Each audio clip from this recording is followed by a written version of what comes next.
Bismillah ar-Rahman ar-Rahim. Assalamu alaikum. Musulman et vulgaire. Pourquoi j'utilise ce titre si on veut?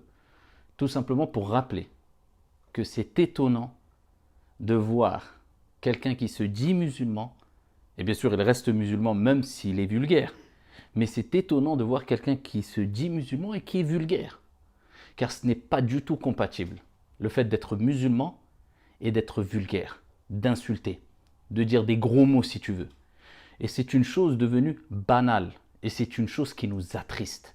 Tout simplement parce que le noble messager, notre référence, Muhammad alayhi afdalus salati wa taslim, nous a rappelé, comme il est relaté dans le hadith rapporté par Ahmed, qu'Allah subhanahu wa ta'ala, notre Seigneur, déteste.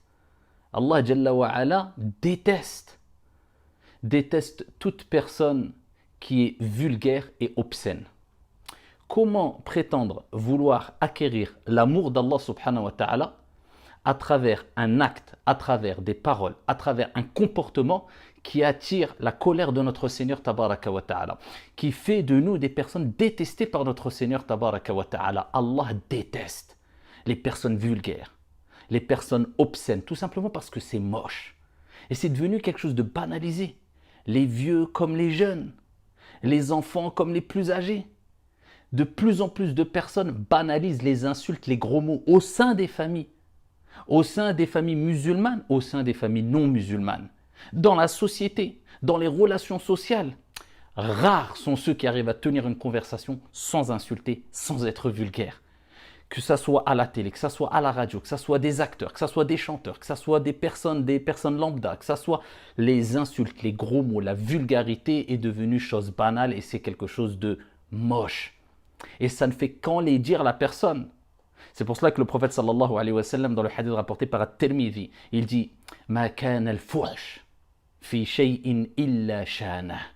Il n'y a pas de vulgarité, d'insulte, de mauvaises paroles dans une chose sans que cette chose soit enlaidie. Wa ma kana al-haya fi shay'in illa zana. Et il n'y a pas de pudeur dans une chose, dans un comportement sans que cette chose soit embellie. Le prophète sallallahu alayhi wa sallam nous a rappelé, en utilisant le terme al-fuhsh, que la vulgarité, les insultes, l'obscénité, eh bien ça rend les choses, les personnes, le comportement, la conversation, le dialogue, les moches. Et al-fuhsh, al-ulama ont dit c'est quelque chose de général et plusieurs explications ont été données. C'est toute parole, mais certains savants ont dit c'est aussi tout comportement, toute action qui est moche, qui est vulgaire, qui est déplacé, eh bien ça ne fait qu'enlaidir la situation, qu'enlaidir la personne. Et c'est pour cela que notre Seigneur, il nous dit dans le Saint-Coran, wa qulu linnasi husna, et dit aux paroles de bonnes paroles.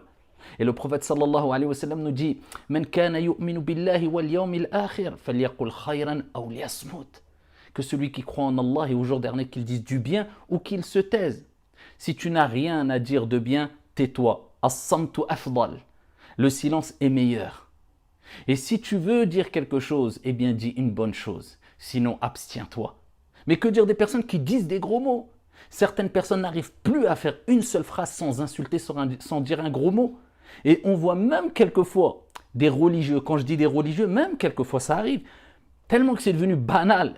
Quelquefois on peut entendre même des prêcheurs, même des imams, qui quand ils vont transmettre une information, ou ils vont s'emporter, ou ils vont vouloir passer un message, ils vont insulter. Ou utiliser des paroles honteuses, ou des personnes même sur les pages Facebook qui, le message en lui-même est noble, est bon, qu'on veut faire passer. Mais on utilise des insultes quelquefois pour faire passer ce message et des gens, eh bien, transfèrent en pensant vouloir faire le bien. Donc, barakallahu fina wa fikum, ne minimisez aucun gros mot, aucune insulte, de sorte que ou afin que ça ne soit pas banalisé même chez vos enfants et qu'on cesse d'entendre même des enfants de 5 ans, 6 ans, 7 ans dire des gros mots qui, moi, quelquefois, je n'aurais jamais imaginé qu'un adulte aurait pu dire ce genre de gros mots. Des enfants de 7 ans, 8 ans les disent dans des familles et même quelquefois des familles pratiquantes, religieuses ou même d'une autre religion, d'une autre confession qui, quelquefois, on a tendance à faire plus attention à nos faits, nos gestes, nos paroles. Eh bien non, maintenant c'est devenu quelque chose de banal même dans les familles. Et ça, les enfants, souvent, sont imprégnés de tous ces gros mots, toutes ces insultes, à cause de...